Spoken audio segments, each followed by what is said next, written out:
Bienvenidos todas, todos. El otro día se cortó cuando estaba haciendo la presentación, así que en ese caso Cipriano me ayudará. Este es el tercer y último encuentro de este ciclo que hemos organizado desde la Cátedra Introducción a la Teatrología y el Grupo de Investigación en Artes Escénicas. Y la verdad que estamos re contentes con cómo fueron los encuentros, lo que va pasando, y como hablábamos antes de empezar el encuentro de hoy, también cómo han circulado las grabaciones de los otros dos encuentros en los que estuvieron José Luis Valenzuela y Carolina Sismondi. Así que, nada, está buenísimo lo que ha pasado y lo que sigue pasando con el ciclo.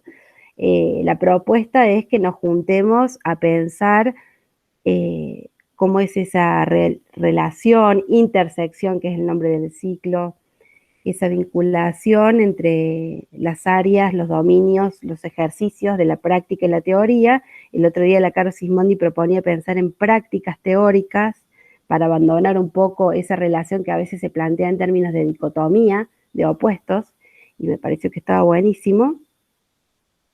Y hoy, y digo una cosita más, que es que también cuando pensamos a quién invitar, pensamos justamente personas, investigadores que trabajaran en relación con distintas instituciones y en distintos formatos de investigación.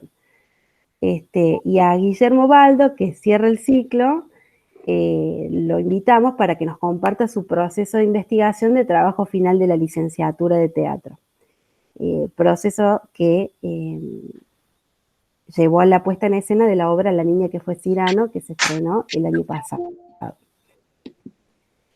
Como yo decía el año pasado, escúchame, como decía la semana pasada, en esta cátedra también nos gusta presentar a las personas que invitamos por los afectos que existen. Así que muy contentes de recibir al Guille, que lo queremos mucho, y que aparte es una de las personas más coquetas del Teatro de Córdoba, hay que decirlo. Bueno, Guille es actor, además de flamante licenciado, proceso que le llevó muchos años, quiero decir. Es actor, pero lo logramos, Guille. Bueno, Guillermo es actor, es director, es dramaturgo, lleva adelante el grupo La Muca Teatro, que desde el año 2011, Guille, ¿están produciendo? Desde el año 2011, sí. ¿Con La Muca? Sí. 2011. Y que han estrenado varios espectáculos. Muchas de esas obras son de autoría de Ricardo Risser, que también está acá, escuchando la charla. Y que, bueno, para mí es un grupo súper interesante la producción que tienen, cómo van pensando los lenguajes compositivos, así me parece como que es súper poderoso el trabajo que vienen haciendo. Algunas de sus obras han sido Cerdas, Sensación Cuarteto, que es un texto de María Belén Pistone, Santo Ortega, Nadie nunca murió de hambre, imposible decir ese título, Guilla, así que después vos lo decís con esto. Pero también es interesante eso, ¿no? Digamos, ese cruce en Guillermo entre la actuación, la dirección y la dramaturgia, ¿no? Que a veces, eh, cuando empezás a dedicarte a la dirección o a la dramaturgia, la actuación es algo que se va dejando como de lado. Y en el caso de Guillermo, eso sigue ahí funcionando, ese triple abordaje de la composición escénica sigue funcionando. Así que bueno, Guille, pude completar mi presentación. Estamos muy contentos de que estés acá Que no se corte. compartiendo este espacio. Así que no se corte. Te escuchamos. Bueno, ¿se me escucha? Sí. Bueno, hola a todos, buen día.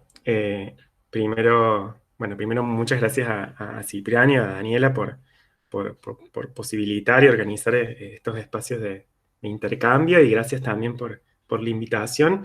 La verdad que, y esto lo digo muy sinceramente, las dos charlas anteriores fueron para mí joyitas en esta cuarentena, que las agradezco muchísimo, que no pretendo estar ni cerca de estar a la altura de las dos anteriores, pero bueno, porque no podría, solo voy a compartirles, como dijo Daniela, lo que fue mi experiencia en la investigación de mi trabajo final de la licenciatura. El tema de mi investigación fue temas tabú en el teatro para niñas, experimentación dramatúrgica y escénica, así se llamaba. Específicamente, en la obra abordábamos la disidencia sexual y las problemáticas de género en el teatro para niñas. Bueno, que contaba con la asesoría de la Dani Martín y Jazmín Sequeira. Cuando yo empecé a pensar en mi trabajo final, los temas que circulaban por mi cabeza estaban muy alejados a ese. La recomendación que había escuchado varias veces por docentes y compañeros en el transcurso de la carrera era que pensara en un tema que para mi trabajo final que guardara correspondencia con el recorrido y las indagaciones y las preguntas que me venía haciendo de manera personal dentro de la carrera y en las producciones por fuera de la facultad también. Entonces, yo venía formulando un posible tema vinculado a la dramaturgia de actor, de actriz, que era lo que me interesaba y me sigue interesando, y era lo que yo venía indagando desde la dirección. Pero bueno, era algo que tampoco me cerraba mucho investigarlo en ese momento, pero bueno, era lo que tenía a mano, lo que... En paralelo a esta situación, aparecen casi de golpe mis 5 sobrinas en este mundo, dato que parece superficial, un poco anecdótico, pero fue una situación que me movilizó mucho en muchos niveles, y a partir de ahí empecé como a alertar sobre la cantidad de temas invisibilizados que había para las infancias. Nada, situación que me llevó directamente a recuerdos y heridas de mi propia infancia y a la cantidad de temas que se me prohibieron o negaron y la cantidad de posibilidades de mundo a las que no se me posibilitó acceder en su momento. Y desde ese lugar, desde esas preguntas, me empecé a preguntar qué pasaba con el teatro ahí. Eh, pero bueno, la realidad es que por lo menos cuando yo cursé la carrera no había ningún espacio en ninguna cátedra en ese momento que contemplara la investigación o la reflexión sobre el teatro para niñas, ni desde lo práctico ni desde lo teórico.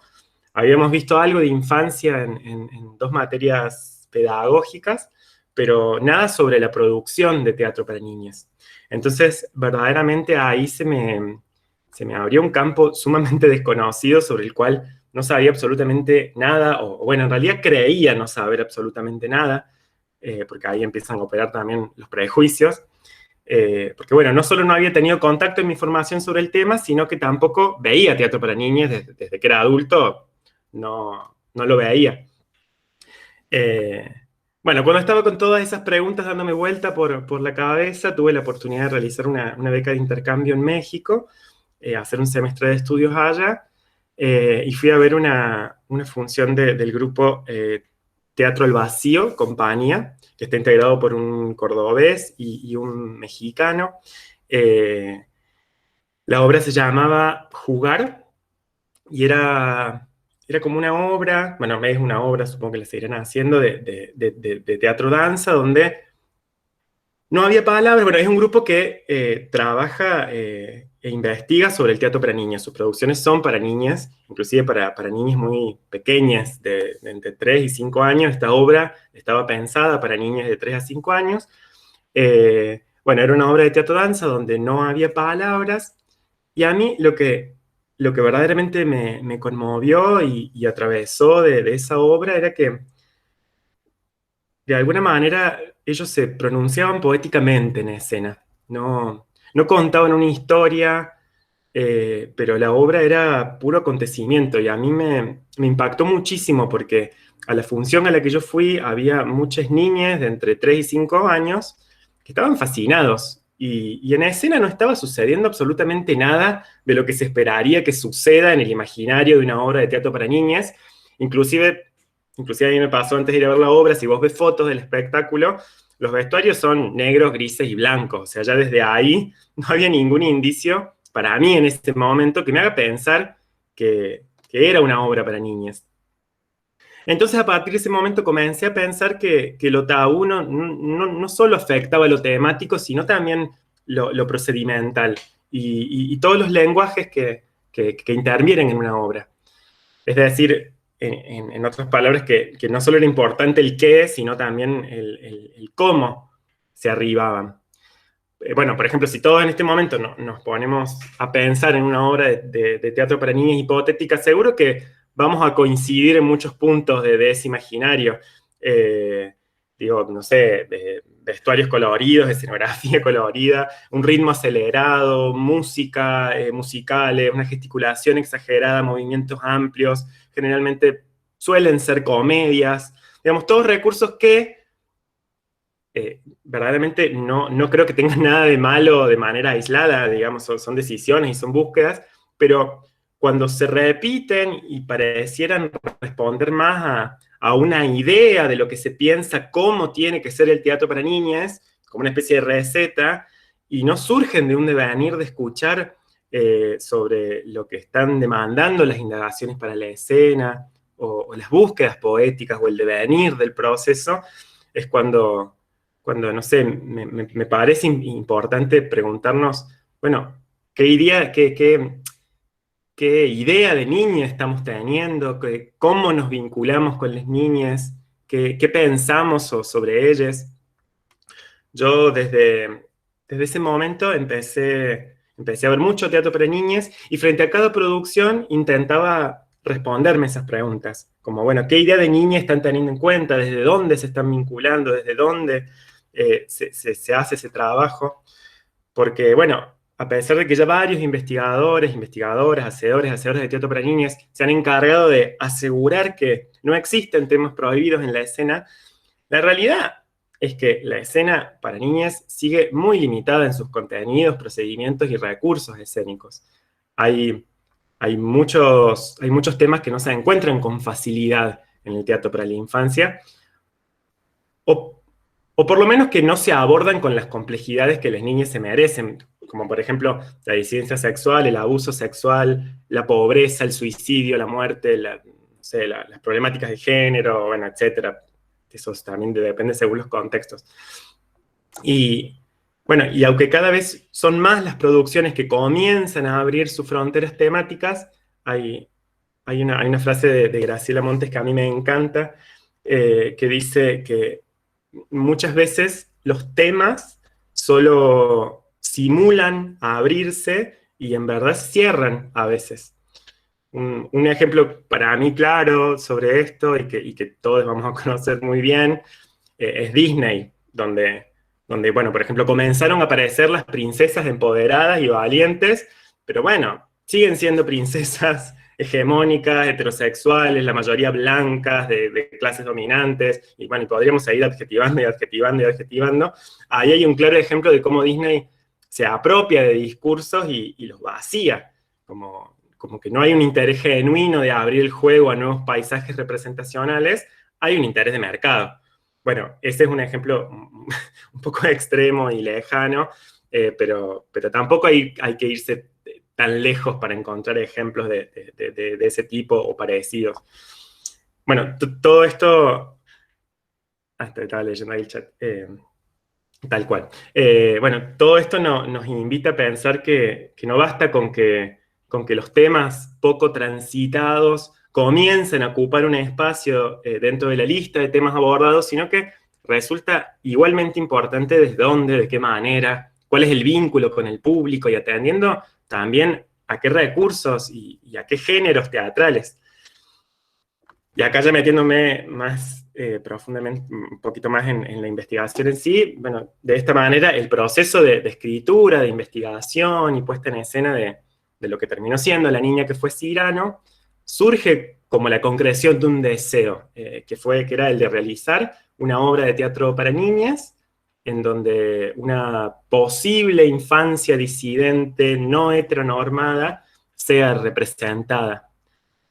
Ese deseo rápidamente, bueno, que era un deseo personal, íntimo, rápidamente se convirtió en deseo colectivo con todos los que formamos el equipo de trabajo, que bueno, que estaba la Chili Peralta, Disani, Luisina Lipchak, la Dani Maluf, Lagos Barborini, Janina Pastor, bueno, la Dani Martín y la Jazmín Sequeira desde la asesoría también.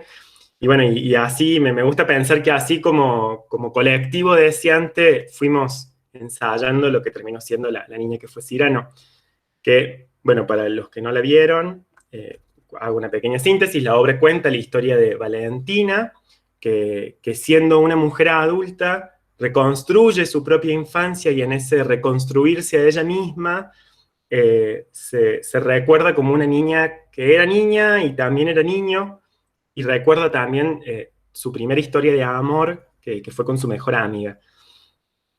Así haciendo una síntesis muy breve. Eh, desde el proceso de trabajo tuvimos como propósito abordar una escena que no excluya ni aleccione, que no sea didáctica, que no tenga nada para decir sobre el tema, sino que de alguna manera eh, ensayar formas para que intente abrirse como un dispositivo sensible frente a la urgencia de niñas que sufren o que hacen sufrir a otros en ese proceso de desplegarse como cuerpos deseantes. Me gusta pensar que es una escena o un teatro que, por ejemplo, a mí de niñe me hubiese gustado y ayudado mucho ver en su momento. Eh, entonces nuestra intención fue ensayar un trabajo que se sume a las producciones cordobesas que de a poco, pero por suerte cada vez con mayor presencia, se comprometen en representar, y desde muchos años ya, ¿no? Porque hay muchos grupos que vienen trabajando hace mucho, en representar a las infancias en su diversidad y complejidad. Y en Córdoba encontramos muchos ejemplos de hacedores, hacedoras, investigadores, investigadoras que desde hace mucho tiempo vienen problematizando sobre el tema y de alguna manera intentando abrir la perspectiva a nuevos horizontes, tanto en la práctica como en la teoría, como, bueno, por nombrar algunos ejemplos, ¿no? Está el grupo Lularia, Tres Tigres Teatro, Chingaras Teatro, el grupo Bulubú, bueno, Egos, bueno, son bastantes, por ahí cuando uno empieza a nombrar, corre el riesgo de olvidarte de alguno, pero por suerte hay muchos grupos en esas búsquedas. Bueno, el proceso de nuevo. La primera instancia del proceso de trabajo consistió primero en encontrar material teórico sobre la niñez, y esta parte, por lo menos la primera, me tocó solo, que fue una etapa bastante larga para mí y muy necesaria. Estuve casi 2 años solo buscando materiales, libros, autores, autoras. En la búsqueda se me abrió un universo que yo desconocía completamente, perspectivas teóricas que surgieron sobre todo en las últimas décadas, impulsadas después de la Convención de los Derechos del Niño, que fue, si no recuerdo mal, en 1989, que a partir de ese momento se los empezó a reconocer a las niñas como sujetes de derechos, que antes de eso ni siquiera eran considerados como personas en cuestiones de leyes internacionales, y es una fecha bastante reciente, si uno se pone a pensar, lo cual es muy tremendo. Y bueno, a partir de ese momento aparecieron un montón de autores, de autoras, desarrollando teoría desde ese lugar. Y bueno, y en la búsqueda de esos autores me encontré con muchos que me acompañaron durante ese proceso, y por suerte me siguen acompañando de alguna manera. Bueno, que nada, Ferran Casas, Sandra Carli, María Teresa Andrueto, Graciela Montes. Bueno, tengo acá todos los libros que los fui a buscar a mi casa. Graciela Montes, Noralia Sormani, Susan Levó, Valeria Flores, Claudio Coapar. Bueno, también acá me voy a olvidar de un montón. Que bueno, que como dije recién, me acompañaron durante todo el proceso y por suerte me siguen acompañando y acá están. Otra instancia del proceso tuvo que ver bueno, con ver y leer producciones destinadas a la niñez. Y acá me hice fan, pero fan de la literatura infantil. También traje algunos libros. No sé para qué los traje, porque no los pueden ver. El año pasado, cuando fui a la charla, me acuerdo que los llevé, pero también los tengo acá acompañándome. Eh, bueno, teniendo en cuenta que como hacedor nunca había trabajado en un proceso que estuviera destinado a las niñas, fue fundamental para comenzar a bocetar de alguna manera los primeros cimientos procedimentales, éticos y políticos sobre los cuales se comenzaría a construir lentamente este proceso de trabajo. Y bueno, y posteriormente, ya habiendo comenzado con el trabajo de ensayos, otra instancia fundamental y muy importante para mí fue entrevistar a hacedores y hacedoras del Teatro para Niñas de Córdoba, a los cuales le estoy sumamente agradecido. La idea, como le comentaba a Pipi y a Dani, era compartir un fragmento de las entrevistas, porque yo las filmé a todas, y hice un pequeño video resumen, pero no sé por qué no me lee el pendrive, así que un garrón eso. Pero bueno, las entrevistadas fueron Iván Altamirano, Giovanni Quiroga, la María Laura Gallo, la Nela Ferrés, Alejandro de la O, Natalia Moya, Eugenia Andonu, acá Dandoñu, Marina Bulafia y Eric Benson.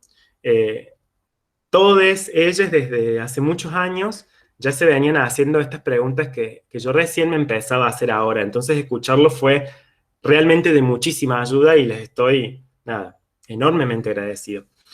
Una de las cosas que charlábamos en las entrevistas con muchas de ellas es que a pesar de estos cambios de paradigma sobre la infancia y del avance de producciones teatrales que responden a estas nuevas perspectivas, indudablemente la escena para niñas sigue ocupando un lugar periférico dentro de las investigaciones escénicas y de la cartelera teatral cordobesa, y es notorio además como muchas de esas producciones que se pueden ver en cartelera no acompañan a esa nueva concepción de niña, que encima ya no es tan nueva, como si de alguna manera existiera todavía entre la teoría y la práctica un pequeño abismo ahí. Porque bueno, también igual hay otras tensiones eh, que, que hay ahí dentro del campo que hace que ese abismo suceda también, ¿no? Bueno, pero eso es otra historia. Bueno, a mí esto particularmente me sorprendió mucho porque de repente me encontraba con que estas preguntas que yo me estaba empezando a hacer sobre la escena para niñas eran preguntas viejísimas, que muchísimos hacedores, investigadoras, hacedoras e investigadoras se habían, se venían haciendo desde fácil, no sé, 3 décadas o más. Eran viejas, pero a la vez eran muy vigentes. Por un lado, porque se actualizaban todo el tiempo, y por otro lado, porque no hay tantísimos reflejos de estas corrientes en las obras para la infancia. Es muy difícil encontrar. Eh, como tampoco hay tantísima presencia de investigadores e investigadoras sobre el teatro para niñas en los espacios académicos. A ver, hay investigaciones, hay investigadores, hay investigadoras, hay hacedores, hay hacedoras, hay grupos de investigación, pero no hay visibilidad, o sea, ocupan cierto lugar periférico, de manera tal que en muchos espacios pareciera que hasta el teatro para niñas es como una especie de género menor, como de menor importancia, o una salida económica por el público cautivo que tienen las escuelas.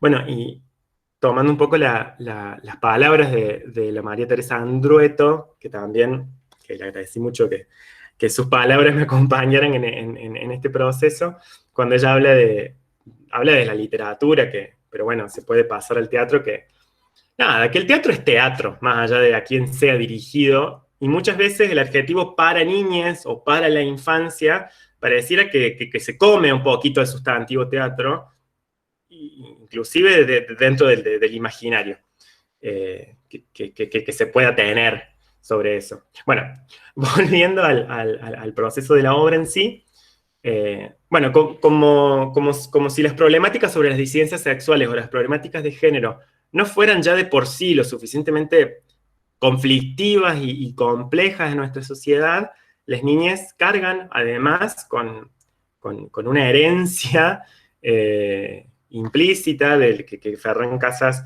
denomina como les aún no, les aún no están listos, aún no saben lo que es la vida, aún no desean, aún no importan, básicamente aún no son adultos, o sea, aún no son personas, son les eternes postergades, siempre como una promesa futuro, y se les está arrebatando su presente deseante todo el tiempo.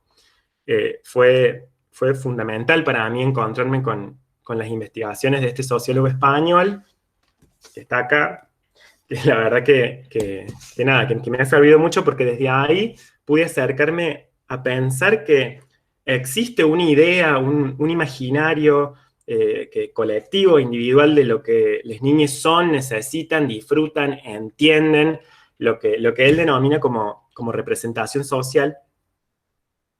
Y entendemos por esto entonces que la infancia no es únicamente un fenómeno social configurado solo por un conjunto de personas que reúnen determinadas características, sino que resulta también inseparable de las ideas compartidas sobre qué es la infancia.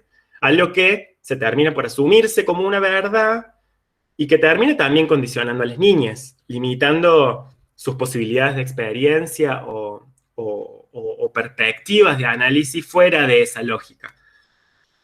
Y bueno, y es este proceso el que por ahí nos conduce a dar por sentadas muchísimas cuestiones vinculadas a la infancia que yo creo que indudablemente merecen ser discutidas, repensadas, estudiadas, y también imaginadas desde otras perspectivas. Bueno, y teniendo en cuenta esto, podríamos decir que de las representaciones sociales se desprenden y sostienen ciertas ideas, corrientes, contenidos, estilos, géneros, que circundan aún hoy en día en muchísimas producciones alrededor de lo que debería ser el teatro para niñas. Por ese motivo, gran parte de las obras de teatro para este público parecieran girar en torno a, por ejemplo, cuidar, entretener, formar y enseñar, limitando de esta manera la creatividad, la imaginación, el pensamiento crítico, y también atentando contra el acontecimiento teatral en su dimensión poética, estética y hasta política, y hasta convivial. Estas representaciones sociales sobre las niñas hasta las podemos encontrar en la etimología misma de la palabra. La palabra infancia viene del latín, que significa infale, los que no tienen voz, que al principio eran los bebés, pero con el tiempo fue adquiriendo el significado del que no tiene palabra, el que no tiene nada interesante para decir, es en definitiva, el que no tiene voz. Y eso es muy tremendo, es muy fuerte. Bueno, estas reflexiones, y acá, perdón, me empiezo a meter todavía un poco más en lo que fue... Ah, no había visto el chat. Ferran Casas. Bueno, y acá me empiezo a meter un poco más en la práctica. Bueno, todas estas cosas me ayudaron a ir encaminando el trabajo, lo que no quiere decir que la teoría vino a iluminar la práctica o a marcar un camino. Muy por el contrario, el material teórico con el que me encontraba no me daba respuestas sobre la práctica, me generaba preguntas, conflictos, problemas, me abrían muchísimos interrogantes que de alguna manera generaban resonancias en la práctica y viceversa también, como una invitación al movimiento, como una especie de danza entre las dos. Una danza a veces un poco tensa, un poco incierta, y otras donde todo parecía fluir un poco más. Inclusive digo esto de la danza porque me acuerdo que en uno de los primeros ensayos, cuando solo estaba Chili, claro, hay un dicho que se usa, las niñas y peces no tienen voz, estaba leyendo. Qué fuerte. En uno de los ensayos que estaba Chile, porque cuando comenzamos la obra iba a ser un unipersonal, y bueno, yo iba cayendo con avances del texto, y siempre le compartía a Chile lo que iba leyendo, los autores con los que me iba encontrando. Entonces ella me decía un poco a modo de chiste y otro poco en serio, bueno, ¿con qué vamos a bailar hoy en el ensayo? Porque estábamos sumamente perdidos, o sea, no sabíamos para qué lado disparar en la escena. Igual esa imagen de la danza a mí me gustaba mucho y también me gustaba pensar que con lo que sucedía en los ensayos yo me llevaba material para danzar también en la escritura y en la reflexión teórica del corpus, y eso me parecía lindo.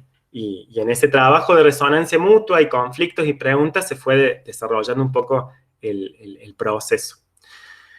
Después hay otro concepto que me ayudó muchísimo, y que quiero leerlo porque, nada, porque está tan bien escrito que para qué decirlo, que fue de Duarte Kuaper, que es el concepto de adultocentrismo.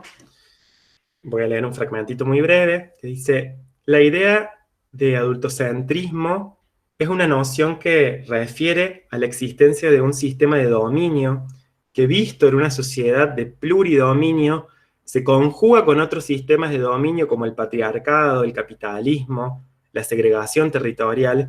Entonces, en ese sentido, lo que queremos indicar es que la adultez o la mayoría de edad ha sido construida como algo que de por sí permite el control, la subordinación sobre las personas que están en la minoridad. Bueno, para mí, para mí leer esto fue como muy revelador, porque como sistema de dominación, de poder, el adultocentrismo estaba intrínsecamente relacionado con las problemáticas, con las temáticas que estábamos planteando con la obra. Entonces, pensaba que si comenzábamos a cuestionar a alguno de esos sistemas de dominación, el otro se veía afectado, modificado, bueno, o al menos un poquito cuestionado. Y eso me parecía muy, muy interesante. Y acá quiero también leer un pequeñísimo fragmento de un texto de Graciela Montes, que me encanta y que no solo está relacionado a esto, sino que también nos ayudó mucho a trabajar los personajes adultos dentro de la obra sin que quedaran como villanas o las malas de la obra, sino que también se las pudiera ver y entender desde una complejidad sensible y humana, porque nada, en esas adultas básicamente estamos todos nosotros de alguna manera también. La noción de adultocentrismo es de Kuaper, eh, Duarte Kuaper. Lo puedo escribir.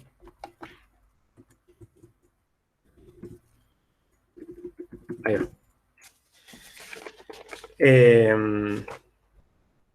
Bueno, leo el fragmento de Graciela Montes, que es muy precioso. Algunos dirán que no les hago justicia a los adultos, que no son todos ogros, que hago mal en olvidar los matices. Y tienen razón, es cierto, hay matices, distintas maneras de vincularse con la infancia, pero primero, necesariamente, está el logro. Primero está el poder y no poder. Primero está lo desparejo, el que no puede frente al que puede, el que lleva en brazos y el que es llevado, el chico mirándose en el grande, y en ese terreno, en el terreno del poder, no hay como un buen ogro para comprender la infancia. Nada, parece tremendo y precioso a la vez. Para mí fue muy, muy revelador encontrarme con Graciela Montes. Bueno, bien, vinculando con esto, y acá ya metiéndonos de lleno en muchas de las problemáticas que nos afectaban desde la práctica, atendiendo al peligro de el trabajo con temas en el teatro y en el teatro para niñas, sin que el tratamiento se vuelva didáctico, funcional, aleccionador, como nos empezamos a preguntar, bueno, ¿de qué manera arribar a una escena que no aborde temas, sino que de alguna manera los deje en suspensión, que desvista sus complejidades y abra la escena al encuentro del disenso, de la pluralidad? ¿Cómo generar un dispositivo escénico que se construya sobre estos lineamientos éticos, políticos y estéticos que veníamos indagando y buscando. Y bueno, y desde esto, ¿qué procedimientos dramatúrgicos y de puesta en escena se pueden poner en funcionamiento con ese propósito? Nos gustaba pensar que en contraposición, empecé inglés, Pipi, en esta cuarentena, pero todavía no puedo traducir esa frase. Eh, Nos gustaba pensar que en contraposición a los aún no de Ferran Casas, nuestra obra desde las bases de su proceso elegía posicionarse con un ahora sí que suena un poco de autoayuda, de grupo de autoayuda, pero no iba por ese lado la cosa. Un ejercicio que nos resultaba, bueno, que no era nada sencillo para nosotros porque nos implicaba una revisión constante y una deconstrucción casi permanente sobre cada movimiento que hacíamos dentro del proceso. Bueno, de esta manera es que nuestra propuesta para abordar el proceso de la obra se abre de alguna manera como una posibilidad para hacernos preguntas. Preguntas que acá tengo anotadas. Van a sonar medias pavas, pero nos las hacíamos de verdad, como, ¿existe una manera de hacer teatro para niñas? ¿Qué implica hacer teatro para niñas? ¿Qué lo diferencia del teatro para adultos? ¿Cómo se escribe? ¿Cómo y desde dónde se actúa? ¿Cómo se ilumina? ¿Cómo se compone y ejecuta la sonorización? ¿Cómo se piensa la escenografía, el vestuario? ¿Cómo se podría abordar dramatúrgica y escénicamente una historia de amor entre dos niñas respondiendo a los conceptos y preceptos políticos e ideológicos de lo que queremos atender? Bueno, acá la pregunta se me hizo un poco larga. Bueno, estas preguntas... ¿dónde viven? Sí, sí, ya sé cuál es el texto que comentas, Pipi. Estas preguntas leídas ahora, nada, parecen un poco obvias, un poco pavas, pero todas esas preguntas nos acompañaron en el proceso casi como fantasmas. Verdaderamente fue un proceso de muchísimo trabajo donde nos costó muchísimo de construir ideas, preconceptos, porque aunque sabíamos a dónde queríamos, en realidad no sabíamos a dónde queríamos llegar. Sabíamos a dónde no queríamos caer, a dónde no queríamos llegar, pero era muy incierto lo que se nos empezaba a abrir en la escena. Nos resultaba muy difícil hacer respirar la escena en otros lugares posibles, que hasta ese momento no sabíamos para dónde. Bueno, la metodología de trabajo que nos acompañó en todas las instancias del proceso fue entonces, frente a cualquier tipo de seguridad que apareciera como un paracaídas para resolver algo de la escena o del texto o de cualquier lenguaje de la obra, bueno, frente a eso, ahí donde aparece esa seguridad, plantar y sembrar una pregunta, cuestionarla, eh, ponerla en perspectiva, en tensión. Y bueno, y terminamos pasando por muchas instancias. Claro, sí, tal cual, lo que dice Dani. Es como muy fácil verlo desde afuera, pero cuando te metes ahí, te empezás a meter en el barro y decir, bueno, ok, ajá, ¿y con todo esto qué hago? Eh, porque teníamos mucho miedo de aburrir, miedo a que no se sostenga, íbamos recalculando, recalibrando todo el tiempo, porque nada, por ejemplo, por querer tomar distancia de lo aniñado, de lo estridente, caíamos con mucha facilidad en la solemnidad, en la actuación, como una actuación solemne, y verdaderamente nos costó mucho encontrarle una pulsión orgánica a la actuación, porque teníamos miedo de aburrir, teníamos muchos miedos y muchos prejuicios. En un momento estábamos tan perdidos sobre cómo actuar que nada, que en un momento lo planteamos ejercicio, le dije a las chicas como, bueno, hagan todo lo que crean que no estaría bueno hacer en escena para esta obra, todo eso que tenemos encima como, como fantasmas, todos los temores, todos esos terrenos indeseados a los que no queremos llegar, eh, nada, llevarlos a un extremo y ver qué pasa ahí, y abrir la cancha a ver que aparezcan otras posibilidades. Y bueno, hubo un momento que para mí fue clave dentro del proceso, que fue cuando, cuando decidimos incorporar la música en vivo, en escena, tocada por una de las actrices, que era Luisina, y para mí esto fue verdaderamente un antes y un después dentro del proceso, y todas estas cosas que veníamos charlando de repente empezaban a tomar cuerpo en escena. Porque nada, tocar los instrumentos e improvisar la música en escena le demandaba a Luisina un presente muy fuerte, muy concreto. Era una actividad concreta, anclada en el presente, y ella no podía estar pensando en otra cosa, tenía que estar ahí. Y ahí dijimos, bueno, fue como muy claro, así tiene que ser la obra, en ese presente. Por ahí tiene que ir la búsqueda de la actuación. Entonces, nada, comencé a planificar los ensayos en relación a eso, a pensar entrenamientos y ejercicios basados en, en la escucha, en la percepción, en dejarse modificar por la otra, por el espacio, por lo que suena.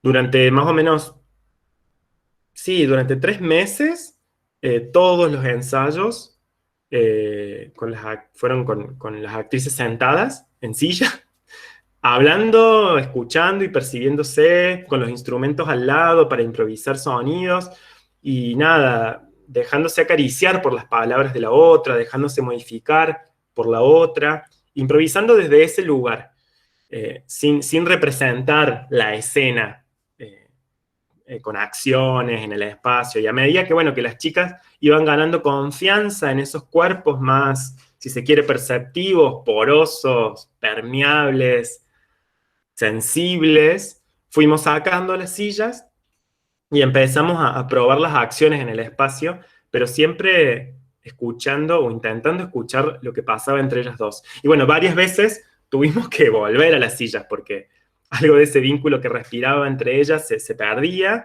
Y cuando lo volvíamos a recuperar, desaparecían las sillas de nuevo, y de repente todas las preguntas que en un principio me demandaban las actrices, me demandaban a mí, que yo tampoco tenía idea, sobre cómo hablo, a dónde miro, a quién le hablo, qué hago, cómo me muevo, dónde pongo las manos. Nada, o inclusive, que esto era muy fuerte, era que ¿por qué no construimos un personaje? ¿Por qué no construimos el personaje de Valentina, el de Roxy? Nada, todas preguntas que se fueron acomodando solas en esa manera de evitar el vínculo, la escena y las tensiones que iban apareciendo en ese vínculo y en la escena. Bueno, y sobre el trabajo con el resto de los lenguajes de la obra, nos propusimos trabajarlos también respetando ese mismo principio, el de la percepción.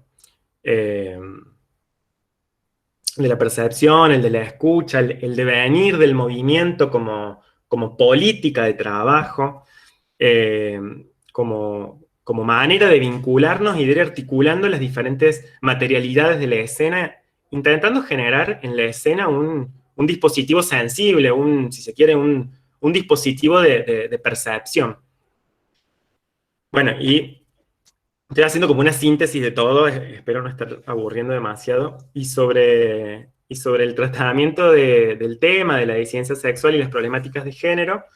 eh, Nada, consideramos importante que estos temas no sean trabajados desde el estereotipo. Creo que es urgente que las disidencias sean representadas desde la complejidad humana y sensible que se merecen. Por lo general las encontramos en representaciones dolorosas, conflictivas, asociadas a problemáticas de aceptación, al bullying, que nada, que está buenísimo, que son realidades que existen, que está bueno trabajar sobre eso, pero pienso que es urgente que por lo menos desde el arte empecemos a pensar y a crear nuevos espacios representacionales para las disidencias, para la diversidad, y sin intenciones normalizadoras, sino generar estrategias para vestir de naturalidad los deseos que muchas veces suelen invisibilizarse en las infancias. nos interesa desde el equipo de trabajo pensar a la escena como un espacio posible donde imaginar, si se quiere, nuevos horizontes representacionales que colaboren en la construcción de nada, una sociedad más diversa, inclusiva, deseante, si se quiere. Algo que, algo que también pensamos dentro del proceso de la obra es que, nada, que es urgente por lo menos intentar de dejar de pensar a las infancias en términos generales y totalizantes como si, como si fuera una masa que siente, gusta, necesita, piensa y desea las mismas cosas. Y nada, y con respecto a esto, algo muy importante de nuestro proceso fueron los ensayos abiertos. Hicimos ensayos abiertos con niñas, más o menos a la mitad del proceso, un poquito más cerca del final, cuando teníamos la obra un poco más paradita. Tuvimos dos experiencias, una sola con niñas y otra con niñas y sus madres y sus abuelas. Y nada, los ensayos fueron muy difíciles de organizar porque no encontrábamos escuela o institución que quisiera abordar esos temas. Cuando acercábamos a ofrecerles una actividad gratuita, las directoras estaban felices, como con este work in progress dentro de su escuela y demás, pero cuando nos preguntaban de qué trataba la obra, ahí se nos entraba a complicar un poco bastante. Inclusive, inclusive en un momento teníamos ya confirmada una escuela desde hace mucho tiempo y una semana antes de que la directora se les ocurre preguntar de qué trataba la obra, nosotros le contamos y nada, muy amablemente nos dijo que no quería problemas con los padres porque en ese momento estaba todo este rollo de la ESI y demás. Así que, pero bueno, con la ayuda de una de las docentes, que era la docente de teatro, una amiga nuestra, terminamos realizando la actividad por fuera del colegio y las dos experiencias que tuvimos fueron muy enriquecedoras y la verdad que muy conmovedoras para nosotros también. Una de las cosas que se nos revelaron con los ensayos abiertos fue la posibilidad de pensar que nuestra obra quizás podía ser un, un espacio de encuentro intergeneracional. Nos parecía que frente a las innumerables barreras que se levantaron para separar a adultos y niñas, que la niña que fue Cirano pueda ser un pequeño espacio de comunión entre adultos y niñas, nos resultaba un gesto hasta político, si se quiere, del trabajo. Eh, bueno, y para ir ya cerrando y abrir la parte más interesante de las preguntas y la charla, desde todo el equipo de trabajo de la obra que creemos necesario seguir ensayando formas de un teatro para niñas que no tenga certezas ni aspire a colocarse por encima de nadie, un teatro que por lo menos haga el intento de ser una experiencia poética significante y estimulante para las niñas, y que también intente abrirse como acontecimiento poroso, sensible al encuentro con las infancias. Me gustaría ahora, para cerrar esta parte, eh, como esta parte más expositiva, si se quiere, eh, leer una cosita muy breve, muy breve, de el último párrafo del corpus, del trabajo final, el ultimísimo, que nada, que anoche lo leí y me volvió a conmover mucho, así que para cerrar voy a leer esto y un poemita muy breve de Juan Ros. Eh, bueno, primero el último párrafo de mi trabajo final que dice que con una obra de teatro se puede cambiar el mundo, es algo que, para no pecar de ingenuo, hace mucho dejé de decir, pero sí recuerdo cómo se revolucionó mi mundo a los 7 años, cuando con el colegio fuimos a ver mi primera obra de teatro. Y recuerdo que lloré, que me emocioné, pero no lloré por lo que la obra contaba, aunque era triste y era para adultos, me conmovió la experiencia de estar frente a la potencia de personas que habían construido otro mundo posible al frente mío. Yo podía ver cómo en la escena sucedían cosas que yo nunca había visto. Una comunión de cosas simples, pequeñas y posibles. Lo que ese día sobrevino adentro mío fue una revolución. Pensar que lo mismo le pueda ocurrir a algún niño viendo nuestra obra es un deseo y una responsabilidad que esperamos en alguien suceda. Y bueno, y por último quiero leerles un pequeño poemita de Juan Ros, que para un dato es que esa obra que vi a los 7 años, en esa obra actuaba la Jazmín Sequeira, una de mis asesoras, hay una conexión hermosa de coincidencias. Bueno, y por último, ahí está el libro, acá. Un pequeño poema de Juan Ros que creo que también leí en la charla del año pasado. Es como mi caballito de batalla, pero para mí este poema fue como muy importante para este proceso de trabajo y también para mí dice mucho sobre cómo elijo pensar el vínculo entre la teoría y la práctica. Es muy breve y dice: buscar una cosa es siempre encontrar otra. Así, para hallar algo, hay que buscar lo que no es. Buscar al pájaro para encontrar la rosa, buscar al amor para hallar el exilio, buscar la nada para descubrir un hombre, ir hacia atrás para ir hacia adelante. La clave del camino, más que en sus bifurcaciones, su sospechoso comienzo o su dudoso final, está en el cáustico humor de su doble sentido. Siempre se llega, pero a otra parte. Todo pasa, pero a la inversa. Bueno, muchas gracias por la escucha. Gracias, Guille, precioso. No, gracias a ustedes. Siento que es muy temprano para tanto. Bueno, es precioso y conmovedor todo el proceso. Vamos a abrir las preguntas, ¿sí?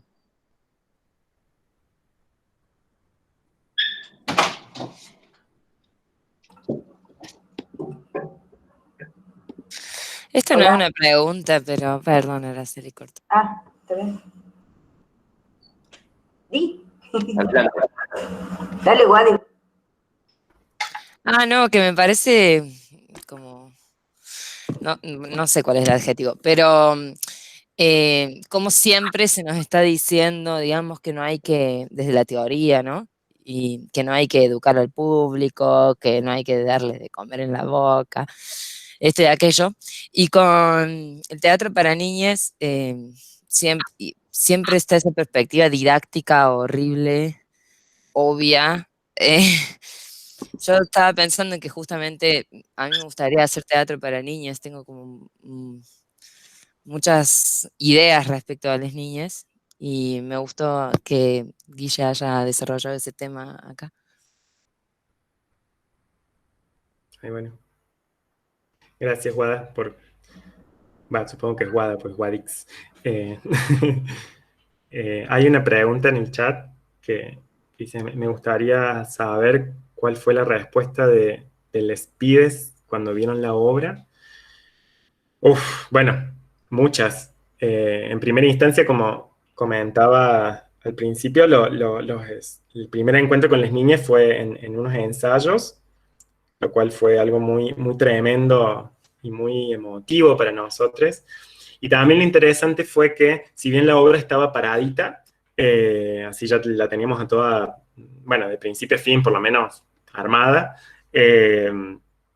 todavía estaba en proceso. Entonces también nos interesaba en esas charlas que tuvimos después de la pasada, que las niñas, nada, escucharles. Para seguir laburando con las cosas que nos dijeran o que pasaran.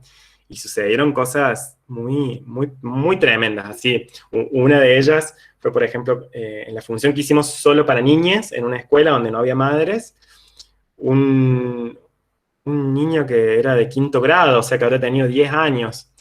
Nada, levanta la mano, ya había hecho otros comentarios muy, muy preciosos, y en un momento, nosotros en ese momento estábamos empezando a pensar la escenografía, entonces solo había trazadas algunas cosas, había algunas casitas, algunas cajas, pero no estaba terminada, y todavía nos estábamos familiarizando con la escenografía y con la dimensión poética que se abría con la escenografía, y en un momento un niño levanta la mano y dice que por qué cuando el personaje del Mateo, hay un momento, para los que no vieron la obra, hay un personaje en un momento que se muda, que es el mejor amigo de Valentina, que se va.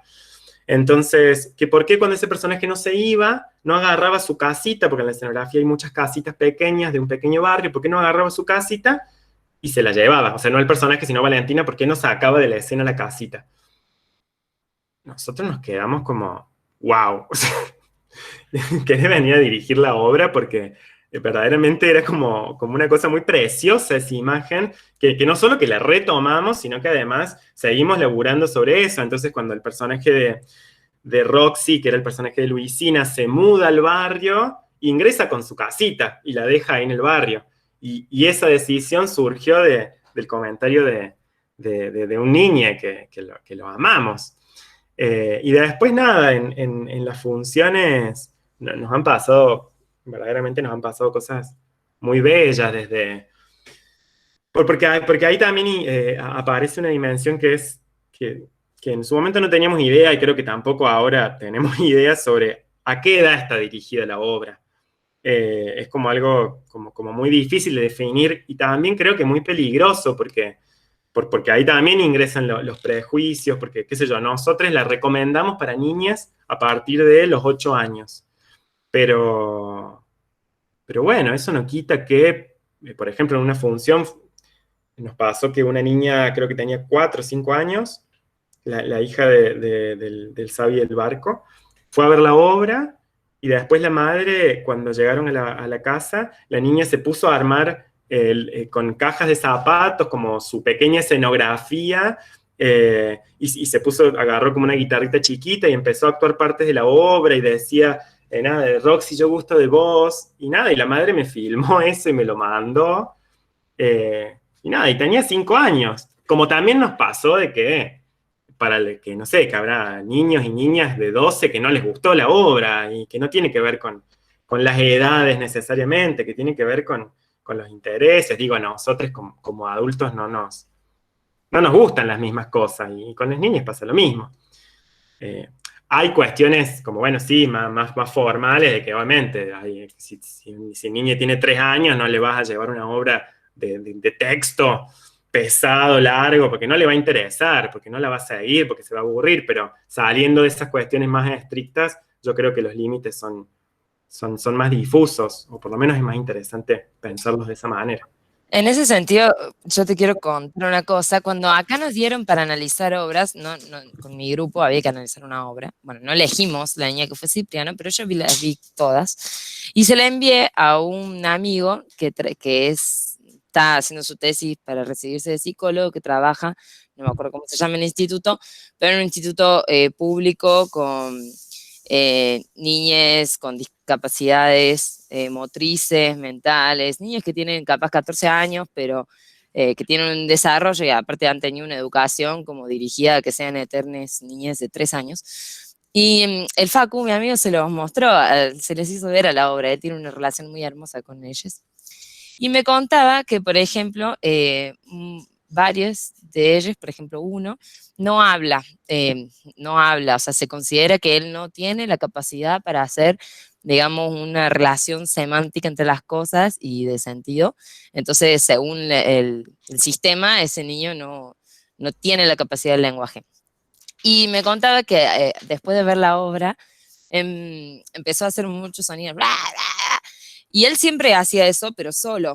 Y de repente, después de ver la obra, otros compañeritos empezaron también a contestarle con gritos y con sonidos, y que, bueno, el Facu tiene todo un desarrollo del trabajo a partir de eso, que ha empezado a ver mucho, cómo ellos crearon, no una lengua, pero sí un sistema de comunicación a través de niñas que hablaban, se cambiaron a lo inefable, a los sonidos, a etcétera, a partir de ver la obra, lo cual es muy, muy bonito.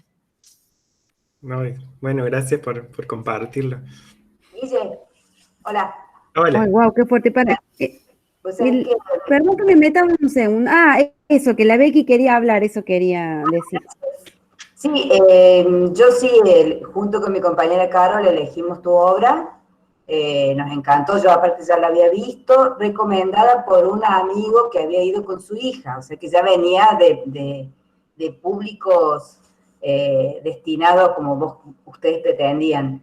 Yo lo que quiero preguntar es por qué elegir a Cyrano la obra de Cyrano de Bergerac para utilizarla en el paralelismo del ocultamiento de la identidad, siendo que Cyrano de Bergerac no es una obra infantil.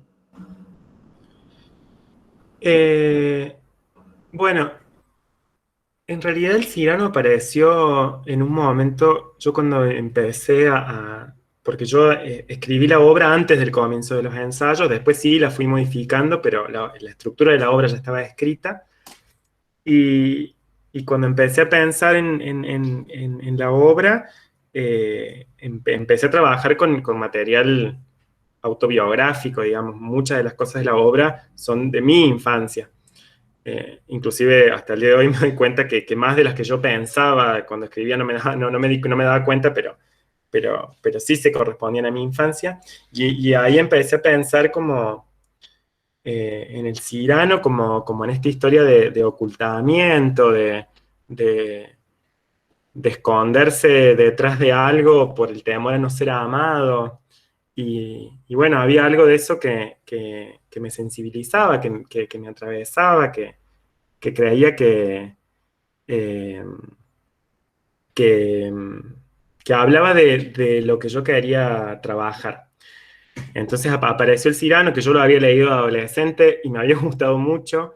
Entonces también era algo vinculado no a mi niñez, pero sí a mi adolescencia. Y ahí empecé a tejer esa historia bueno, que en un momento que no iba a ser Valentina, iba a ser Valentina en un momento, iba a ser un niño, y después me dio como demasiado pudor que sea un niño porque lo sentía demasiado cercano. Entonces, que sea una niña, y en ese terreno también se empezaron a desplegar temáticas y problemáticas sobre el universo de las mujeres que también fueron muy interesantes de trabajar con la obra. No sé si contesta tu pregunta, Araceli. Sí, gracias. No, a vos. Hola, Mira, yo quería remarcar. perdón, voy a ir coordinando porque hay algunas preguntas que quedaron en el chat, entonces nos organicemos de esa manera para seguir la discusión, ¿les parece? Buenísimo. Porque, por ejemplo, hay una pregunta de Cipriano sobre si hubo reacciones negativas. Vos, Guille, también podés ir leyendo en el chat. Y luego hay otra pregunta de Carol. Y recién no sé quién había empezado a hablar, así anoto, y vamos como siguiendo un orden, digamos, para las preguntas. ¿Quién había empezado a hablar que no pude ver? Yo, Lourdes. Bueno, entonces luego sigue el comentario de Lourdes, ¿sí? Vamos con la pregunta de Cipriano, Guille, ¿te parece? Sí, reacciones negativas nos pasaron antes de estrenar, en realidad, con esto de la directora, cuando le propusimos, bueno, con varias directoras, cuando propusimos llevar la obra a la escuela, como que cuando escuchan el tema bueno, en la sinopsis, en la descripción de la carpeta didáctica teníamos que escribir esas cosas. Cuando lo leían, sí había como un rechazo automático de casi todas las directoras. Pero después, bueno, y eso a nosotros nos generaba mucho miedo, porque decíamos, bueno, ¿quién va a ver esta obra si no, por dónde la vamos a circular? Digamos, nos comentaban gente que trabajaba en teatro para niñas que la vida de las obras para niñas pasaba mucho por las instituciones y por las escuelas. Entonces decíamos, ¿para qué estamos ensayando esto si después nadie lo va a ver? Y lo que sucedió con el estreno, teníamos muchísimo miedo, ni siquiera habíamos armado la carpeta didáctica porque dijimos, bueno, esto no va a funcionar en escuelas. Y aparte la vamos a pasar mal. Y por suerte, cuando estrenamos, fueron algunas maestras las que se empezaron a acercar. Nosotros no lo sabíamos, pero que se habían escuchado la obra y se empezaron a acercar a las funciones. Y bueno, hay algo del trabajo que hicimos entre todos sobre el abordaje del tema que está abordado con mucha ternura.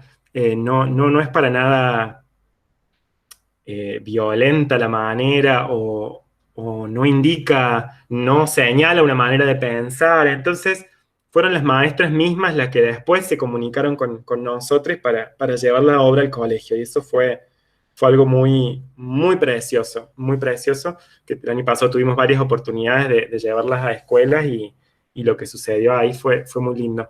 Pero, por suerte, y esto lo digo en un lugar muy sincero, no, o por lo menos no nos han dicho las reacciones negativas que hayan pasado. Quizás sí han pasado y ni nos enteramos, pero en principio todas las cosas que nos han llegado han sido muy, muy conmovedoras y muy movilizantes para nosotros.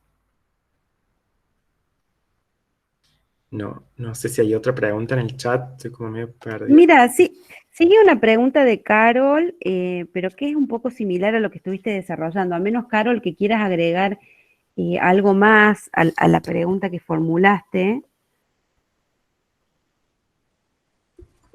Decimos Carol, Carolina. Ya se respondió eso. Sí, ya se responde, perfecto. Entonces, bueno, tenemos a Lourdes, que había abierto micrófono hace un ratito. Así que, Lourdes, te escuchamos. Bien, yo quería remarcar algo que dijiste que me gustó, que creo que lo entendí, y si no, bueno, que es esto de que siempre que se aborda un tema así, es como que lo muestran con sucesos malos, digamos. No sé, las típicas novelas que quieren mostrar la violencia de género y de mi humilde opinión o las cosas que he visto o he vivenciado, al final revictimizan peor y comentarios como, ay, se lo merece, ay, qué estúpida que es, o contra la mujer. Y es como que realmente, no sé, piensan que de esa manera van a lograr algo, es como que un paso hacia atrás. Entonces, ¿por qué no hacer como si fuese una vida normal donde no hay violencia, que no es tampoco evitar el tema o hacerse el ciego, sino mostrar que se puede vivir de otra manera, no mostrar siempre lo negativo? Y qué loco esto de este tema que abordaron de los niños, que es tremendo, que, no sé, la educación, podríamos decir, o la enseñanza de ellos para la vida, que es lo que te marca, es lo que a lo que siempre volvés de grande, de adolescente o de donde sea. Y justo ayer había estado hablando con una amiga sobre un niño que, bueno, está en Chile él, y sufrió violencia por parte del padre, la madre no se sabe en qué punto del universo está, y está con la abuela ahora. Y bueno, y es un niño que está como rodeado de adultos siempre. Y bueno, y había, como más o menos resumiendo y contándolo rápido, había estado teniendo actitudes como, no sé, como decirlo fuera de lugar, no sé, le mandaba mensajes a mi amiga y le decía, qué linda que sos, quiero ser tu novio, vos te das besos con tal chico que es un amigo de ella que está en Chile que ayuda ahí, que está como metido en esa, y al último había dicho como algo de yo quiero ser violador, y como que se quedaron así, ¿de dónde sacó eso? Y bueno, y el niño ve La Rosa de Guadalupe, no sé, esa novela, se queda la noche viéndola, y cosas así. Entonces como, ¿qué punto? Es lo que yo pensaba, como, ¿hasta qué punto de tratar, no tratar como que son unos idiotas los niños, pero hasta qué punto tratarlo como una persona adulta y hasta qué punto tratarlo como un niño? Porque es como claro el ejemplo que este niño no tiene niñez, o la pierde o nunca la tuvo, y está como quemando una etapa y queriendo ser adulto constantemente, y eso como le está afectando mucho. a su niñez, a él mismo. Pero bueno, como muy loco y como muy difícil de ver, de pensar y razonar, y con todas las cosas impuestas que hay en nuestra existencia sobre los niños y sobre los adultos, estas barreras que decías. Pero bueno, más o menos eso, para no alargar tanto. A mí siempre me chocó mucho esa idea de quemar etapas, como si estuviese ya preestablecido cómo tiene que ser la niñez y las etapas, al punto de yo de niña sentirme vieja, ponele, porque no tener conexión con las otras niñas, después sentir que me fui aniñando y ya ahora veo que la niñez no es necesariamente de una sola manera, que somos muy distintos. Yo tengo un amigo que a los 5 años ya se estaba haciendo cargo de toda su familia. Entonces, también hay que tener cuidado con el lugar que les damos a las niñas, sobre todo con el capitalismo. Es como que todo lo que, el valor que se le da a una persona, por ejemplo, en la casa, es en términos de cuánto aporta materialmente. Entonces, siempre las niñas están en falta con sus padres porque no aportan, ¿no? Eh, y eso ya, como me parece, base del adultocentrismo, que todo se mide en términos materiales, y de repente cuando un niño empieza a tener que hacerse cargo de eso, a trabajar, a buscarse la subsistencia, etcétera, pareciera que deja de ser niño. Y lo loco es que no, que es niño, y incluso capaz su carácter de niño para mí se puede ver reforzado en esa realidad, digamos, que parece ser de adulto. No sé, me parece que es interesante pensar en eso de las etapas. Claro, sí, sí. Sí, es como, no, es como borrar como esas barreras y decir, tratar como simplemente una persona que es, pero aceptando que no pierda su niñez, como lo que implica niñez realmente, ¿no? Las cosas que se han como elaborado, que son para la niñez, las cosas que son para los adultos, como, bueno, es como medio heavy el tema también.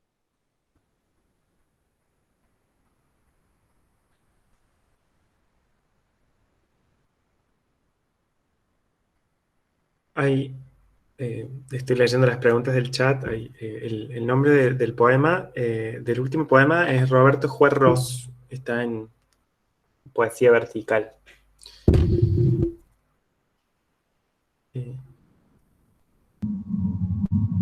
Yo creo, no sé si había alguien para hablar, o hablo. No, Bueno, se armó no, como no. este diálogo que estuvo re fuerte, pero Claro.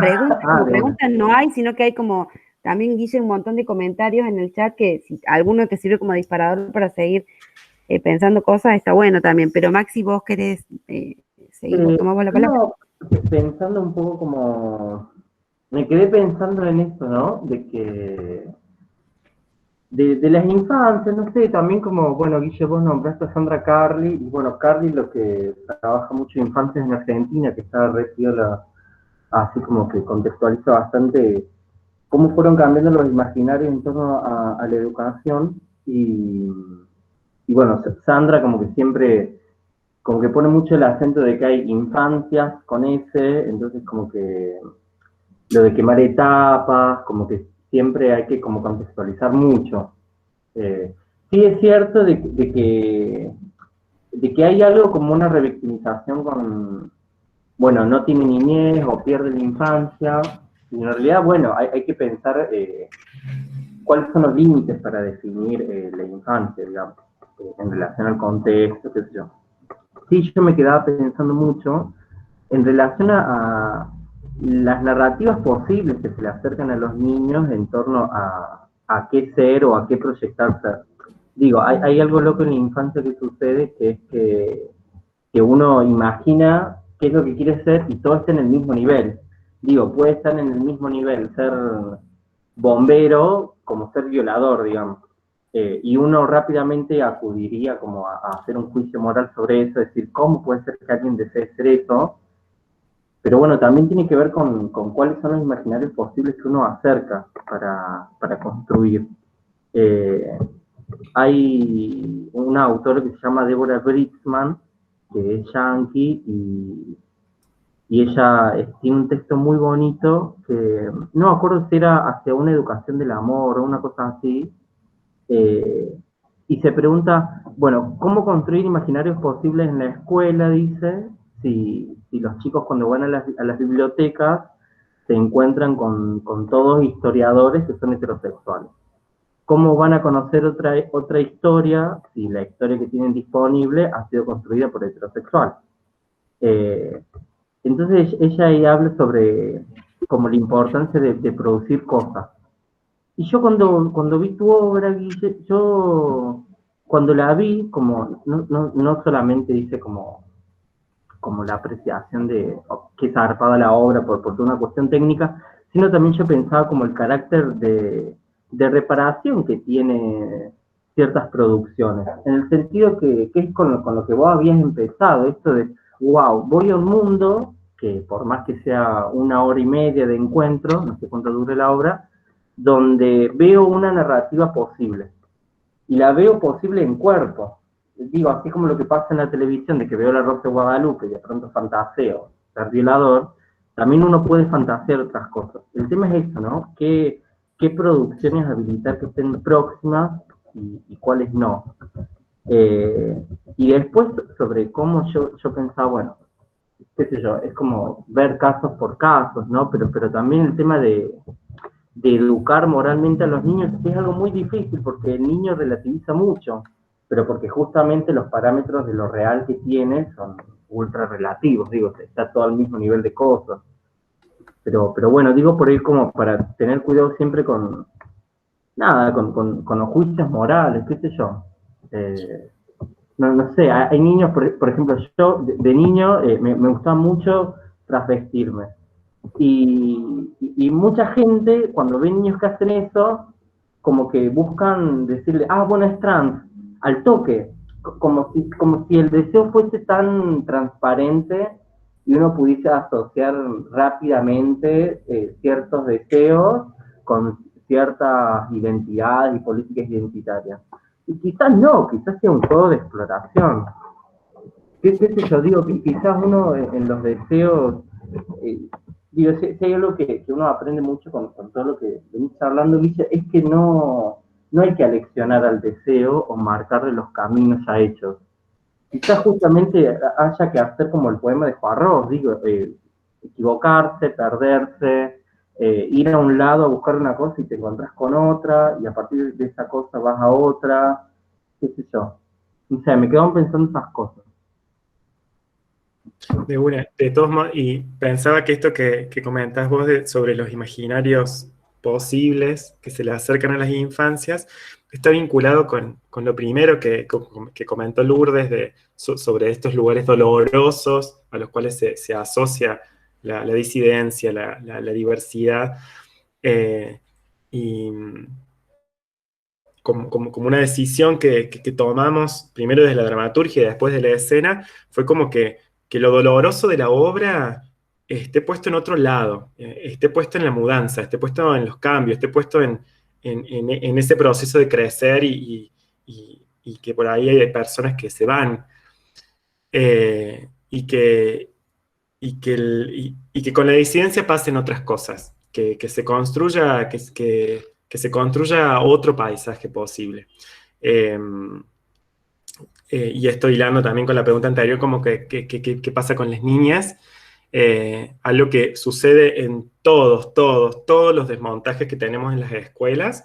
El primer tema que sacan, y siempre hasta ahora ha sido el primero, ha sido el de la mudanza. O sea, ha sido una niña, un niño que levanta la mano y dice, yo me mudé y no volví a ver a mi amiguito, a mi amiguita. Eso es lo que les queda. El resto, bueno, sí, aparece en algún momento del desmontaje, pero aparece después. Y fue un poco como una decisión de la obra que el conflicto esté puesto ahí, en la pérdida, y no en los universos que rodean a lo diverso, a lo disidente, a este vínculo de estas dos nenas que se están descubriendo, que se conocen, bueno, en fin, para unir un poquito lo que se venía hablando. Hay una pregunta. Sí, perdón. No, Sí, la última oración. No, que me parece zarpado de la obra que haya como develado un poco el mecanismo de eso, del deseo. Digo, como, suena muy fuerte decir mecanismo del deseo, pero piensa, no sé, qué sé yo, el viaje de Chihiro, o se me vino a la mente esa película que es de psicología de intensamente, vieron que nada, que el conflicto aparece con una mudanza. Y es como zarpado como la metáfora del mudar, de la pérdida, del transitar, puede desglosar toda una serie de temas sin la necesidad de volverlos didácticos. Digo, uno piensa una obra de disidencia y uno pensaría en un lugar donde se aleccionen cosas, ¿no? O donde sí o sí salga el tema de lo diverso, lo disidente, con toda una carga de discursividad social que está altamente codificadas, ¿no? Y acá aparecen otras cosas mucho más pequeñas como cajas y más precarias y por lo tanto también tienen como otro peso huella. Y lo último de las representaciones, yo pensaba mucho cuando hizo el año pasado el Desmond, no sé si fue ahí, sí, con la que estuvo la Noe Gal y la Marlene, ¿no?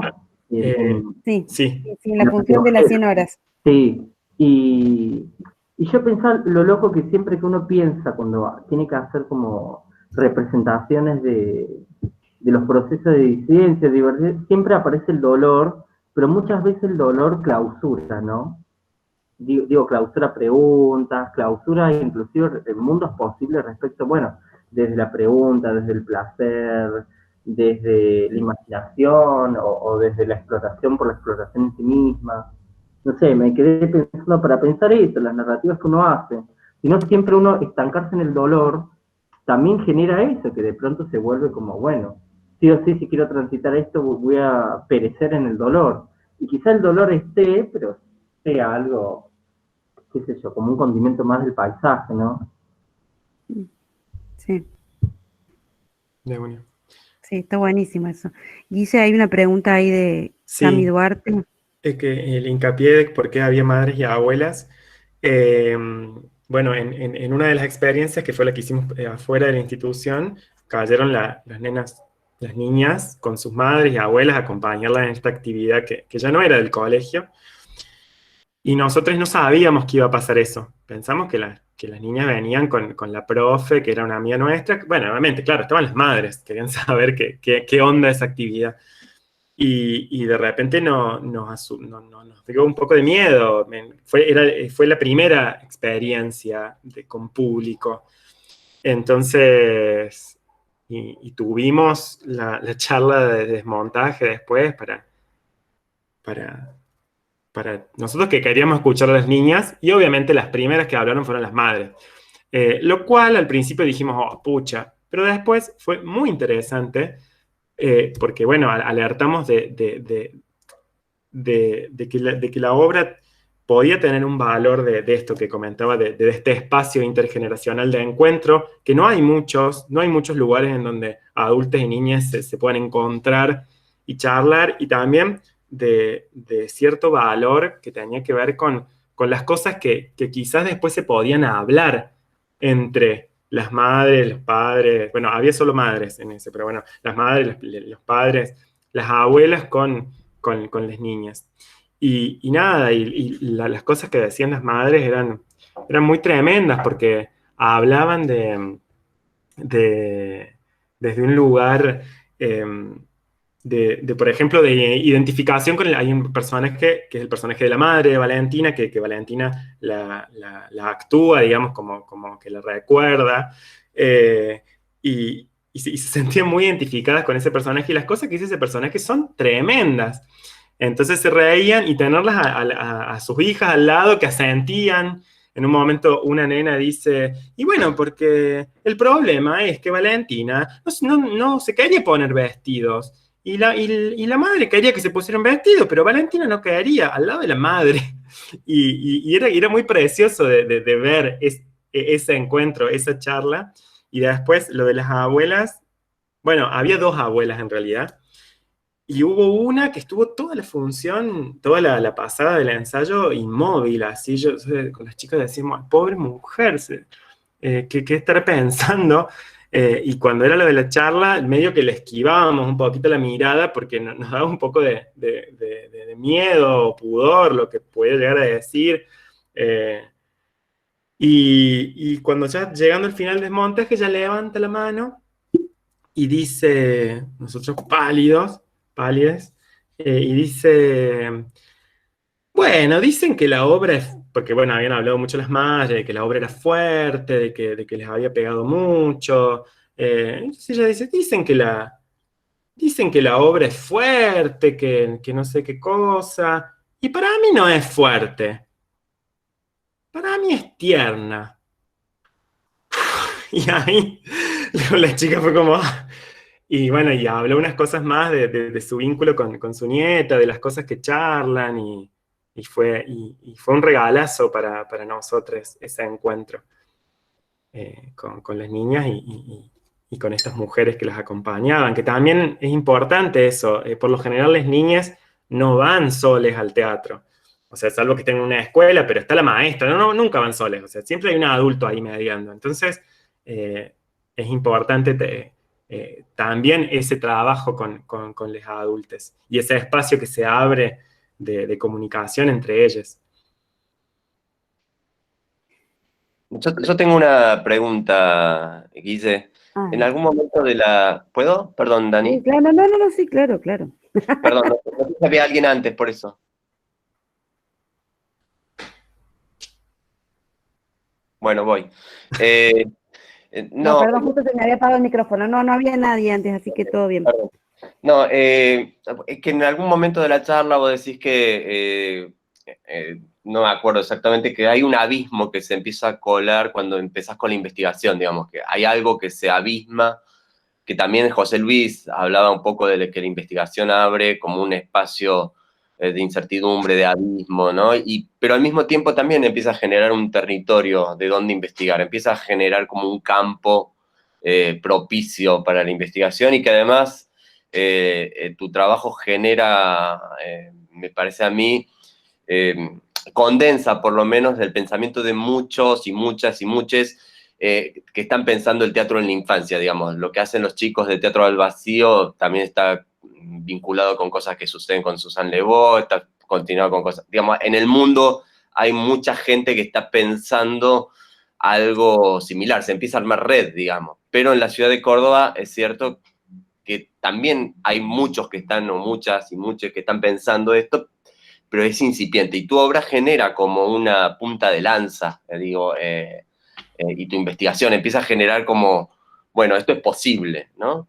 La pregunta es, una vez que se empieza a abrir este campo, que se empieza a hablar redes, ¿hacia dónde vas con esto? ¿Qué es lo que viene de esto? ¿A dónde deviene? Porque tu obra siguiente no seguís sobre el tema, ¿no? La que estamos por estrenar. No, la anterior, digo. Nunca nadie. Claro, nunca nadie. Bueno, sí, sin lugar a dudas se me abrió como un campo de interés que me encanta desde la práctica y también desde la investigación teórica, que deseo continuar. Inclusive empecé a escribir una obra que es como similar a La Niña, pero que es un niño. Bueno, sí, se me despertó, hay un interés y una búsqueda por esos territorios del teatro para niñas que la verdad que me encantan y que me generan muchos conflictos y desafíos que me parecen muy interesantes. Y también esto que comentas de lo incipiente de estas preguntas en Córdoba. Bueno, en primera instancia hay muchos hacedores e investigadores de hace mucho tiempo, solo que de verdad no hay mucha visibilidad. Pero es algo también que sucede en todos lados. Por ejemplo, Adrián y José de Teatro al Vacío me comentaban, yo me junté una vez con ellos que vinieron para un Mercosur, y nada, yo les contaba de la realidad de Córdoba, y ellos me decían, esto, lo que me comentás, no pasa nada más en Córdoba, sucede, ellos viajan mucho a festivales internacionales y demás, y han viajado a varios lugares del mundo, y es una realidad que sucede en todo el mundo. No hay demasiada presencia de este tipo de... No, a ver, hay presencia, pero no hay espacios en donde se compartan este tipo de investigaciones. Bueno, por suerte cada vez más se está abriendo, pero no es una realidad nada más de Córdoba, según lo que me comentan ellos, y también por lo que yo pude ver en este tiempo de investigar, sino que es una realidad que está pasando en muchos lugares. Porque bueno, nada, el adultocentrismo. Sí, yo quiero también hacer ahí como un aporte a lo que dice Guille, que nada, como afirmando un poco lo que él dice al final, que no es que estas preguntas sean incipientes en el Teatro de Córdoba. Está claro que tu trabajo es un aporte importantísimo, pero está ligado a la visibilidad y eso es fuerte. Que hay un montón de grupos que están trabajando problemáticas tabú desde hace muchos años y no tienen visibilidad. No son tomados como objeto de estudio, no circulan por la academia.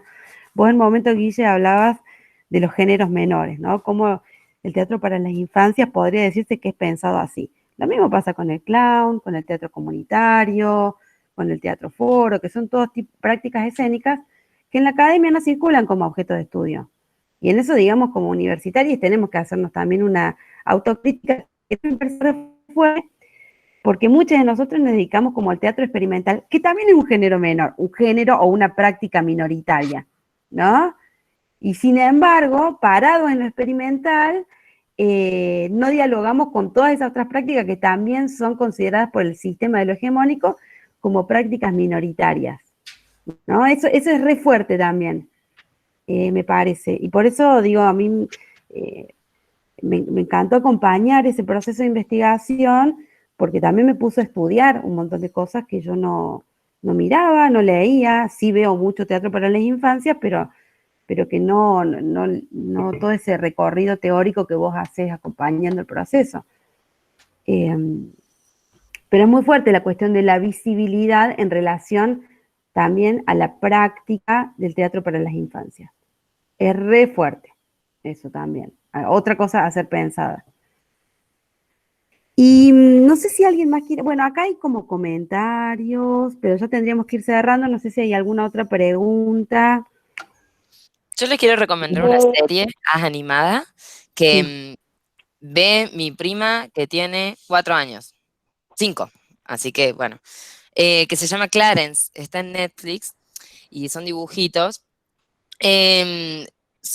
Plantean muchos comportamientos muy, muy infantiles, digamos, muy lo que hacen las niñas, efectivamente, y cuelan también entre medio otras cosas, pero no como problemáticas, sino como cosas que están ahí. Por ejemplo, los papás de uno de los personajes, de Jeff, son 2 madres.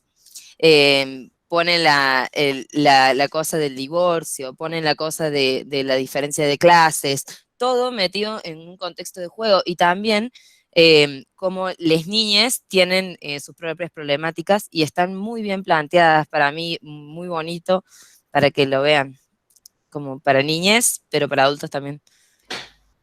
Buenísimo. Ya la anoté. Hay una pregunta de Dante. Dante, abrí micrófono y sería la última y ya ahí nos cerramos el encuentro. Bueno, hola, buenas. Yo me quedé pensando un poco cuando vi la obra, no sé si ya la respondieron antes a esta pregunta porque, bueno, el internet se me fue y medio que me dormí, después me desperté y bueno, arranqué de vuelta. Pero volviendo a pensar un poco, cuando vi y analicé la obra, La niña que fue Cyrano, pensando un poco en el contexto, en lo que lo planteaste y a plantear la homosexualidad en un punto visto de la obra que fueron 2 mujeres las que representaron, ¿no crees que por ahí si hubieran sido 2 hombres hubiera generado un poco más de polémica y hubiera sido un poco más de rechazo por parte de los adultos? O sea, yo me lo pongo a pensar por el contexto más eh, patriarcal, digamos, que hay hoy en día, digamos. No sé si respondiste eso. No hablamos sobre eso. Es como compleja la pregunta que haces, pero sí creo que empieza a operar algo que dentro de la disidencia y tomando el patriarcado, como bien lo decís vos, el lesbianismo está doblemente invisibilizado, porque está sujeto a otras cuestiones que tienen que ver con como vínculo del deseo del hombre heterosexual, digamos. Hay otras cuestiones que operan. Yo creo que si hubiesen sido un hombre, dos varones, sí, hubiese quizás sido otra obra porque hubiese dialogado con otras cuestiones. Inclusive, ahora en esta cuarentena me escribió un mexicano para hacer La niña que fue Cyrano allá, y me pregunta esto, que vos me preguntaste, si podían ser dos actores, porque quería él trabajar con dos actores. Y yo le dije, mira, déjame que lo piense. A ver, yo con los textos suelo decir como, bueno, que hagan lo que quieran, pero ahí pensé que la obra iba a necesitar una reescritura, porque son otros paisajes los que se abren. Eh, no sé, no sé si contesta tu pregunta, Dante. Más o menos, pero me habéis quedado con la Que no duda. tiene que ver con el orden de lo polémico o menos polémico. Son otras cuestiones, que son otras tensiones que empiezan a operar, diferentes. O sea, similares, pero diferentes. Sí, es como una traspolación extraña. Sí, que como vos decís, necesitaría una reescritura, porque la relación que puede tener un varón con su mamá, el varón con la vecina, el varón con su nuevo amigo varón, bueno, es como, me Sí, parece sí, que no por algo todas las adultas que están en la obra son mujeres también, la madre, la vecina, la maestra. Habría que revisar eso, ¿no? Funcionaría diferente, pero no sé si más polémico, no lo sé, la verdad. Tampoco me gustaría pensarlo en esos términos. decirle al No, igual, mexicano que busque dos actrices. Ya le dije, lo van a hacer con dos actrices. Pero el actor eso me resultó interesante. Me dice, lo vamos a hacer con dos actrices, pero va a haber un actor que va a ser los personajes de la madre, de la maestra, de la vecina. Yo dije, bueno, quizás puede funcionar. Inclusive puede ser interesante, esa otra dimensión que le aporte un actor hombre haciendo esos personajes. No lo sé, su problema de la dirección. sí, bueno, y también ahora un poco más de esto, diciendo que habría una reescritura de la obra, y al decir, bueno, pero tendrías que ver cómo se relaciona el varón con la madre o el varón con... Yo creo que por ahí no estaríamos cayendo en un concepto de ahora de qué sería ser un varón, digamos. Creo que eso sería una problemática, digamos. Sí, bueno, sí, sin lugar a duda, pero ahí son posibilidades que se abren a profundizar, indagar, y tenemos 10 minutos. No, bueno, ¿y Sí, sí, qué tiene que ver con un proceso, digamos? Por eso creo que esa reescritura no podría ser tan liviana, no es sentarme y borrar en vez de madre poner padre, porque quizás podría ser una madre, pero aparecerían otras cosas. Borrar y en vez de poner vecina vecino, y en vez de Roxy Marcos, y no es tan simple porque sí empieza a moverse otra cosa en esos vínculos por la sociedad en la que vivimos. Claro, claro, ahí está, muy bien, más claro. Pero bueno, perdón por la pregunta ahí al final. No, Bueno, vamos a ir cerrando. ¿Alguna última pregunta que quede? ¿Algún último comentario? Si no, cerramos. Sí, acá al costadito hay un par de comentarios de Antonella, pero no son preguntas. Bueno, Gonzalo hizo una pregunta, pero que es la misma la de Dante. Ah. Bueno, Guille, ¿algo que quieras agregar? Por último. no, nada, agradecer este espacio, como dije al principio, y nada, y agradecer también que en cátedras de la Facu se piensa, se reflexione sobre estos temas, que está buenísimo. Así que muchas gracias. Bueno, muchas gracias, Guille. La verdad que es un cierre conmovedor. Algo que me parece que queda como evidente es cómo la investigación nos involucra, ¿no? involucra nuestros cuerpos, nuestros pensamientos, nuestras historias, que no hay forma de salir inmune de un trabajo de investigación. Y que en ese lugar me parece que la investigación es una práctica que nos lleva al cuerpo, que la investigación no está en la palabra solamente, sino que involucra básicamente toda nuestra existencia, ¿no? Y me parece que en esta última charla, que ya empezó a aparecer con José Luis y también con Caro, pero en esta última charla se hace como evidente, como la emoción también circula vinculada a la investigación, algo que en general se piensa como separado, como si la investigación fuese algo duro, como si la investigación fuese de los intelectuales, ¿no? Y en realidad la investigación es, tal como dice Juan Ros, ir hacia ese lugar donde no se sabe, hacia ese... yo tenía un maestro que me decía, cuando en artes alguien investiga algo que ya sabe, no está investigando. ¿No? Me parece que justamente en el arte, más que nada, la investigación nos lleva a un lugar que no sabemos. Me parece que estas tres charlas, y yo agradezco mucho a Dani, y a Maxi, a Jorge, y a Mauro, el equipo, y a Valentina también de la cátedra, y a mi equipo de investigación, que de alguna manera ayuda para poder solventar todas estas situaciones. Nos estamos haciendo estas preguntas también, ¿no? ¿Qué es investigar? ¿Qué es investigar en artes? ¿Qué sería la práctica artística? Y sobre todo en este tiempo tan duro de incertidumbres de pandemia, ¿no? Que no sabemos muy bien cómo vamos a volver a la práctica, cómo vamos a volver a encontrarnos, etc. Entonces, estos encuentros que me alegra enormemente que cerremos con vos y me parece que finalmente no hay azar, ¿no? Que sucede porque las cosas, porque de alguna forma uno las construye, las construimos entre todos, nos hacen también pensar como algún lugar de optimismo sobre esta incertidumbre, decir, bueno, vamos, que algo va a aparecer, digamos, que vamos a encontrar, que nos vamos a involucrar de alguna forma, que vamos a reinventarnos de alguna manera, ¿no? Entonces,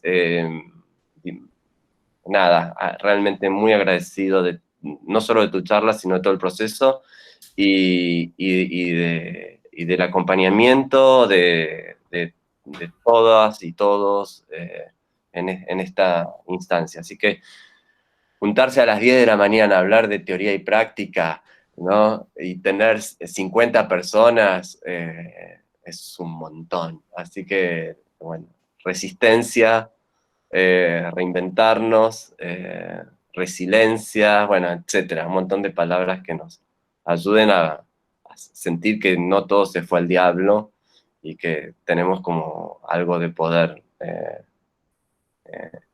de juntarnos, aunque sea de esta manera.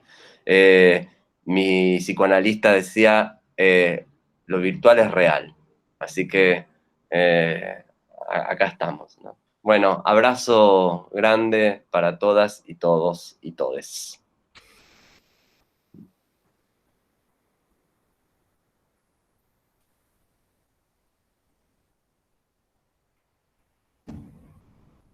Ahí estaba hablando con el micrófono prendido. Pipi, ¿querés parar la grabación?